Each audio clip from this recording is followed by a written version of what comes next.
Halo kelas, ketemu lagi di teknologi internet. Ini sesi kita yang keempat. Semoga kalian nggak bosan ya. Kita sudah menyelesaikan 25% dari total milestone kita dalam semester ini.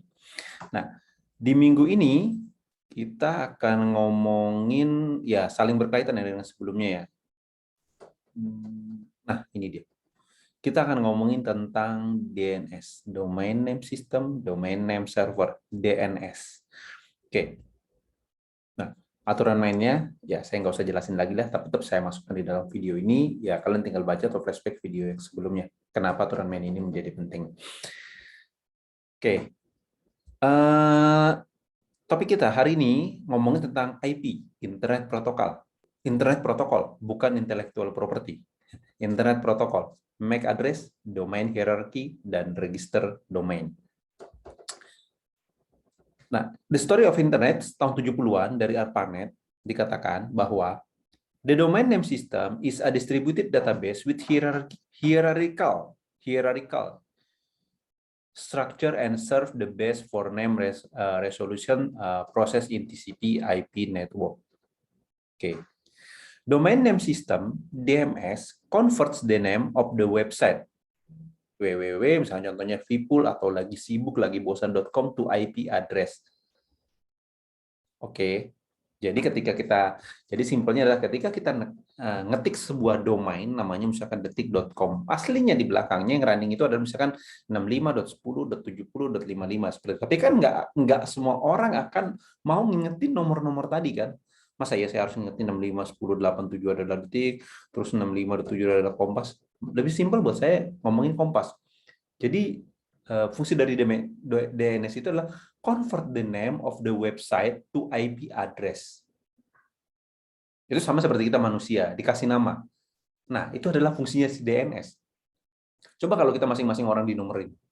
Pusing loh, ngapalin nomor-nomor temennya. Nomor teleponnya aja nggak kehafal, apalagi orangnya harus ada nomor lagi, gitu kan.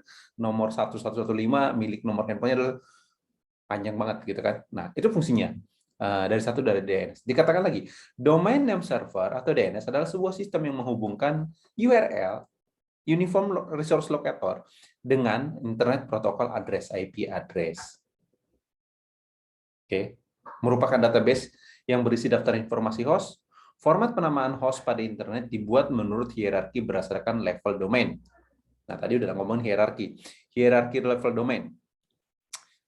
Komponen dalam sebuah DNS, domain namespace, zones, name servers, dan resolver. Saya tidak akan membahas beberapa part di sini terlalu detail, karena nanti di next chapter-nya itu masih ada. Domain namespace, dan dalamnya adalah hierarki domain. Nah, kalau kalian lihat seperti ini kan ada mulai dari root, terus ada name-nya, lalu ada sub-subnya dia. Nah, dalam root itu misalkan ketika ngomongin military, education, government, com, itu adalah kan type-nya dia ya semuanya. Harvard.edu, binus.edu, jangan binus ya, horizon.edu, gitu. Government, misalkan karawang.gov. Tapi kalau di Indonesia nanti dia di-convert menjadi ada TLD yang berbeda lagi. Karawang.go.id. .go.id adalah TLD-nya dari untuk Indonesia. Oke, dikatakan root level domain merupakan tingkat teratas yang ditambahkan sebagai tanda titik. Oke. Top level domain TLD dibagi menjadi 7 jenis yang terdiri dari 3 huruf. Ya, tadi 3 huruf itu belakangnya itu. Ada mil, edu, gov, government. Nah, itu kan dulu ya. Nah, kalau zaman sekarang itu TLD ini sendiri kan sudah menjadi sangat luas banget dan sudah banyak variannya. Second level domain merupakan nama organisasi perusahaan, misalkan Microsoft.com, Yahoo, dan lain-lainnya. Second level domain yang saya sebut tadi subroot atau subrootnya dia tadi itu. Nah, misalkan ya horizon.ac.id. Nah, namanya adalah second level domainnya Horizon, ac.id adalah TLD-nya. Oke, clear ya sampai ini ya. Nah, nanti kita ngomongin domain space dan hierarchical domain. Nah, DNS record. Nah, ketika DNS itu direcord di dalam sebuah sistem, kalau kalian yang pernah mengakses si control panel di Linux atau di hosting, kalian akan menemukan informasi seperti ini. Si name, info, MX record, biasanya itu dipakai juga untuk email. Nah, kalau kalian yang biasa terlibat dalam setting-settingan di belakang di network admin, nah, misalkan kalian punya website namanya cupu-cupu.com gitu kan. Nah, kalian pengen menggunakan email cupu-cupu.com ini nyambung ke Gmail-nya kalian. Nah, kalian harus ngubah MX record-nya menggunakan MX record-nya si Google.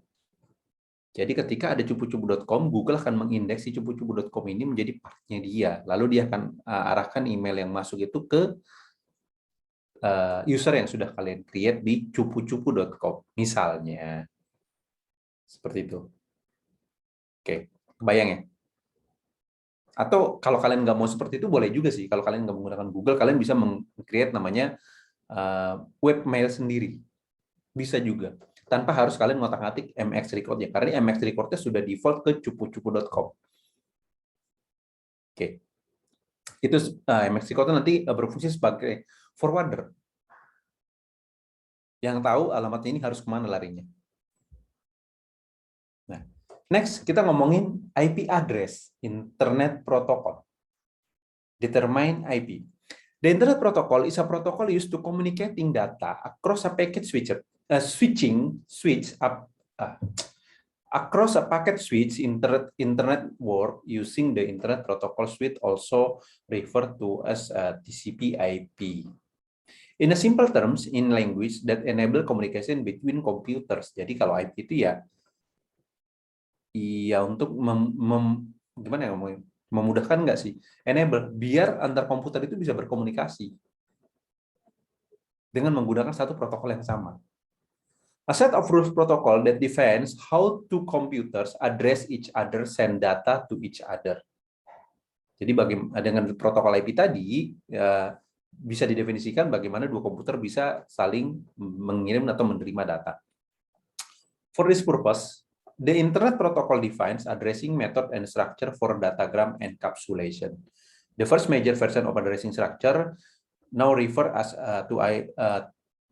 as Internet Protocol version 4, IPv4 is still dominant protocol of the Internet. Nowadays, IPv6 being deployed actively worldwide. Jadi kalau dulu kan IPv4 itu 32 bit itu sekarang menjadi 128 di IPv6. Nggak tahu IPv5-nya mungkin 4 kali ya. Nggak pernah dengar sih. Dari 4 langsung ke 6. Nah, dikatakan lagi, the Internet Protocol define the basic unit of data transfer, IP datagram. IP software performs the routing function, need a standard needs of communication between device. Jadi semacam bahasa protokol, bahasa lebih sederhananya seperti ini. Kalau kita ngomongin IP, kalian dengan saya berkomunikasi dengan bahasa yang sama, bahasa Indonesia. Gimana cara ngomongnya, pelafalannya, semua strukturnya kita lewat medianya apa. Nah, seperti itulah fungsi dari sebuah IP. Coba kalian bayangkan, kalau saya menggunakan bahasa Indonesia, Anda menggunakan bahasa Bali. Lewat media yang sama. Nyampe. Tapi konversi. Tapi kan harus melakukan konversi. Kalau bisa menggunakan konversi. Nah, kalau enggak. Nah, internet sendiri kan cuma 1010 ngertinya. Jangan sampai ada yang 1010 terus yang lain datang dengan bahasa ABCD, ya kan? Cannot communicate if speaking to different languages. Ya, jadi tadi mesin itu nggak bisa berbicara dengan semua bahasa. Even kalian mengcoding, membuat aplikasi menggunakan berbagai bahasa pemrograman yang berbeda, si compilernya ini, si assemblernya ini kan akan mengkonvert dia menjadi digital 1010 juga pada akhirnya. Demikian pula ketika mengkomunikasikan dua perangkat atau komputer. Therefore, we have a concept called as a protocol. Jadi kalau dalam contohnya header plus packet data itu akan digabung sama dia menjadi package yang bernama datagram. Bukan data Instagram ya, datagram. Lalu IP address. Every machine on the internet has unique identifier number called an IP address. A typical address looks like 217.276.741. Ya, kalau kalian paling simpel di Indonesia yang paling banyak pakai adalah 127.0.0.1 atau 168.10.0.1. Kalau mau bikin lokal di home, di rumah kan. Saya selalu bikinnya kayak gitu aja, simple gitu. Dan beberapa perangkat device selalu nomor 127.0.0.1. Itu mungkin lebih simple. To make it easier for us human to remember, IP address are usually expressed in decimal format as dotted decimal number like the one above, but computer communicate in binary form. Nah, nanti sama. Dia akan komunikasi kirimkannya adalah dari host, dia akan kirim lewat router, host lagi. Dalamnya IP, host lagi. Oke, kebayang. IP address. Kalau bahasanya susah, setidaknya kalian mengerti sebenarnya apa itu IP address. Next, MAC address. Pasti kalian udah sering ketemu ini. Yang namanya MAC address. Jangan sampai gue blok MAC address lo gitu. Kalau di blok IP-nya, besok kan IP-nya bisa di-generate ulang tuh. Kalau MAC address-nya yang di blok, nah itu wassalam itu namanya. MAC address itu sama dengan hardware address, alamat fisik sebuah perangkat. Sepanjang sebuah perangkat bisa terkoneksi ke internet, maka perangkat tersebut memiliki MAC address, dan itu menjadi sebuah keharusan. Nah, sebenarnya awalnya adalah MAC address berkomunikasi dengan MAC address, tapi kan masing-masing mereka kan akan membuat protokol yang berbeda nantinya. Lewat di-convert oleh si IP. Nah, jadi MAC address ke IP, IP ke MAC address. Itu yang tadi yang itu juga menerjemahkan tadi host, router, host. Misalnya Bluetooth, Ethernet card, fireware, ATM, ya apapun itu bentuknya, semua device yang ada elektronik itu pasti memiliki MAC address. Kalau selama dia memiliki kemampuan terhubung ke internet. Kalau dia nggak punya kemampuan terhubung ke internet, ya nggak perlu. Walaupun itu elektronik yang perlu ada MAC address-nya, harusnya. Contoh senter. Ya kan? Nah, harusnya. Nah, di sebelah kanan adalah contoh MAC address. 6 layer. 6 digit dalam 2 layer. Gimana menyebutkan bahasa 2 layernya ya? Dikelompok menjadi 6 blok, masing-masing terdiri dari 2 digit. Nggak usah pakai layer loh. 6 blok, 2 digit. Masing-masing blok ada 2 digit. Karena sifatnya unik, setiap perangkat memiliki alamat yang berbeda-beda. MAC address memiliki panjang 48 bit yang terdiri dari 12 bit bilangan heksadesimal. Desimal. 0 sampai dengan F. Jadi kalau kalian lihat cinta, contohnya tadi 18, A9, 05, DF, 9771. 6 digit pertama pada MAC address dari 12 tadi biasanya menandai pabrik pembuatnya. Jadi kalau dari contoh paling yang dari gambar yang merah itu, yang di sini, maaf ya saya nggak bisa nyoret-nyoret, pad-nya nggak jalan nih. Tablet pen-nya nggak jalan. Nah, kalau dari contoh ini, yang dimaksud dengan 6 digit berarti 18, A9, strip 05 itu adalah identifier dari pabrik pembuatnya. Oke.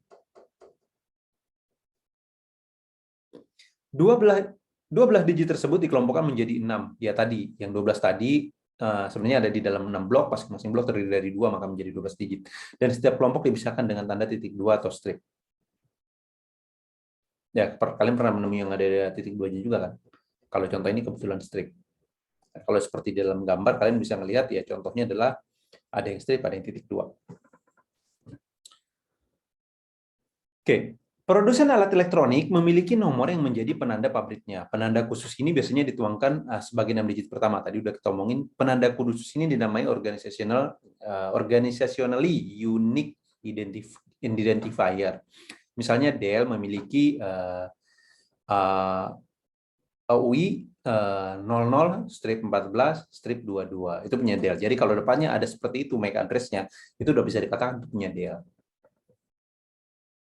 Setiap perangkat yang diproduksi Dell akan memiliki MAC address 6 digit pertama yang sama. Itu identifier-nya dia. MAC address menjadi identitas bagi perangkat yang membedakannya dari perangkat lain saat berkomunikasi satu sama lain. Dengan kata lain, alamat fisik diberikan agar komputer dan perangkat jaringan bisa saling berkomunikasi seperti mengirimkan data melalui jaringan. Karena kan nanti kan IP protokol ini kan cuman gimana ya? IP protokol itu kan kayak kurirnya, JNE-nya lah. Nah, MAC address itu adalah alamat rumahnya. Si JNE ini mau nganterin kemana? Kan protokolnya menggunakan kurir JNE. JNE-nya diantarin lewat ke alamat nomor rumah yang mana. Setiap orang cenderung memiliki, kalau dalam secara teorinya adalah setiap rumah itu alamatnya kan pasti akan beda-beda kan. Walaupun ada kesamaan nama, tapi pasti beda kota, beda provinsi, beda kode pos, beda RT, beda RW. Harusnya nggak akan ada alamat yang identik.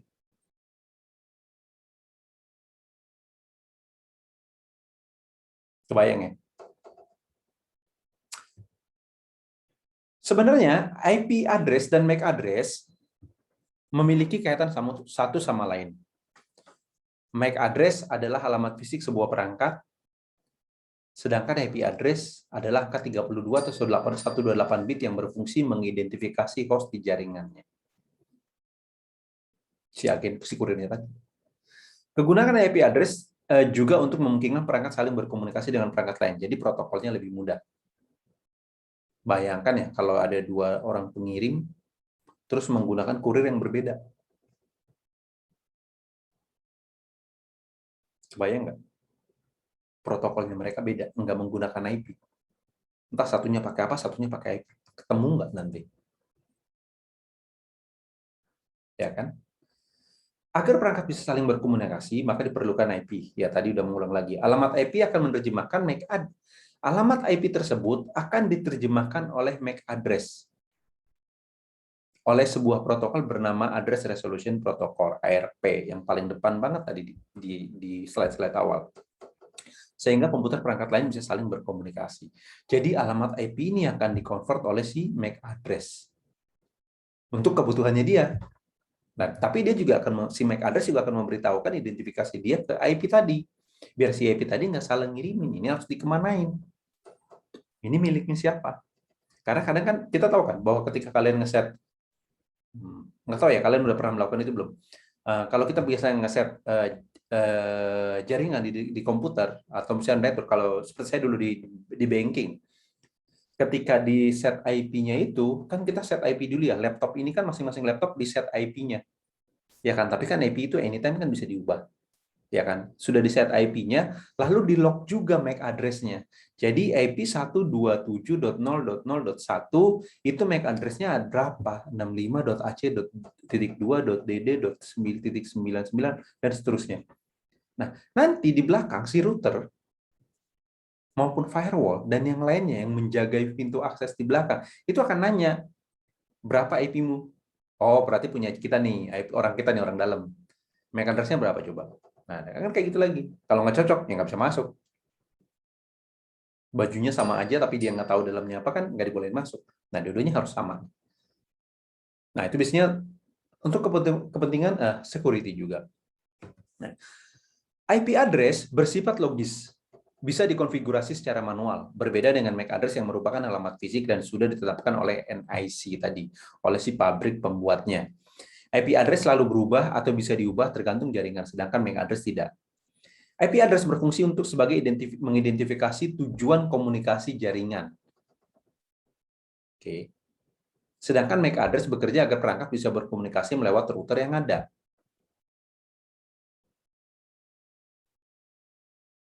Kebayang? IP address berfungsi untuk mengidentifikasi tujuan komunikasi.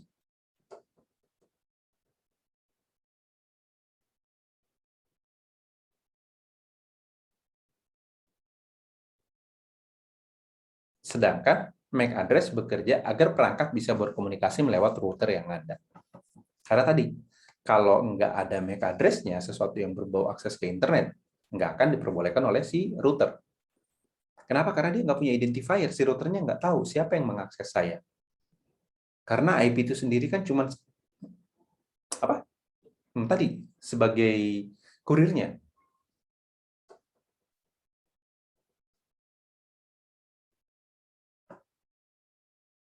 Oke. Alamat IP bisa diganti sesuai kebutuhan, sedangkan MAC address bersifat unik dan hanya ada satu-satunya di dunia.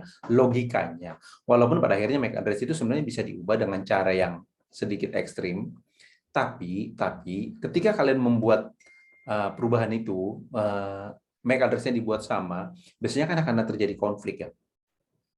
Either konflik ketika kita install aplikasi atau license original, dia kan ngambil MAC address ya. Dan dia kan, kalau yang online itu kan dia akan cek ketika MAC address-nya lebih dari satu, dia akan kasih warning. Kenapa MAC address-nya ini sama? Harusnya nggak akan mungkin. Nah, itu bisa jadi keblok, ada yang ke-ban, nah seperti itu. Tiba-tiba jangan heran ketika jaringannya kalian atau komputer kalian kok keblok gitu. Ternyata ada MAC address yang hampir sama atau punya kalian diduplikasi, lalu dipakai orang untuk kepentingan yang nggak baik, lalu punya kalian ikut keblok. Nah, assignment minggu keempat. Buatlah sebuah dokumentasi file proses registrasi sebuah domain. Contohnya ya, saya ambil royalserwin.com dari awal sampai akhir. Gimana cara kalian meregistrasi domain? Apa yang harus kalian lakukan? Kalian bisa langsung masukin detik.com terus kalian langsung beli, atau kalian harus gimana dulu? Dokumentasi boleh menambahkan gambar atau diagram untuk memperjelas proses-proses yang ada. Posting jawaban ada di Google Classroom, Anda memiliki waktu 2 hari untuk menyelesaikannya dari sekarang. Berarti sampai hari maksimal sampai hari Minggu. Oke? Ini referensi pendukungnya. Oke. Segitu aja presentasi kita hari ini. Kita cuma ngomongin hal kecil tentang DNS, itu kecil kok. Itu cuma salah satu part dari internet. Di next-nya nanti kita akan ngomongin lagi, nggak cuma lebih ke teknologinya sih, tapi ngomongin juga bisnis wise-nya ketika kita ngomongin internet, apa yang harus kita lakukan. Kita belum ngomongin security, kita belum ngomongin privacy, kita belum ngomongin pelanggaran-pelanggaran yang terjadi di internet, kriminal yang akan mungkin terjadi, di samping dengan menggunakan teknologi internet. Oke? Oke, kelas? Segitu aja materi dari saya. Kalau ada pertanyaan dari kalian, jangan sungkan untuk menanyakannya di thread yang sudah disediakan, tetap ada. Dan minggu berikutnya bisa aja saya cuma ngasih slide, nanti kalian akan membuat video, kalian yang coba menjelaskan menurut versinya kalian. Atau saya cuma ngasih sebuah topik, kalian yang bikinin slide-nya dan kalian coba menjelaskan. Bisa aja saya lakukan sebagai tugas kelompok kalian agar learner teacher learner-nya bisa berjalan. Karena pembelajaran ini kan baru sifatnya kan baru one way nih. Kita belum masuk flip dong gitu. Kalian kan sebagai mahasiswa harusnya nggak cuma one way ya. Gitu. Oke, kalau ada pertanyaan kalian boleh tanya. Kalau ada yang bingung kalian boleh nanya juga. Saya sarankan kalau kalian tanya better nanya di Google Classroom. Karena bisa saya nilai sebagai poin, nilai harian. Kalau kalian nanya di WhatsApp, saya jawab, tapi nggak bisa saya convert menjadi nilai. Itu bedanya. Oke? Thank you untuk hari ini. Semoga bermanfaat buat kalian dan sampai bertemu di minggu depan. Thank you.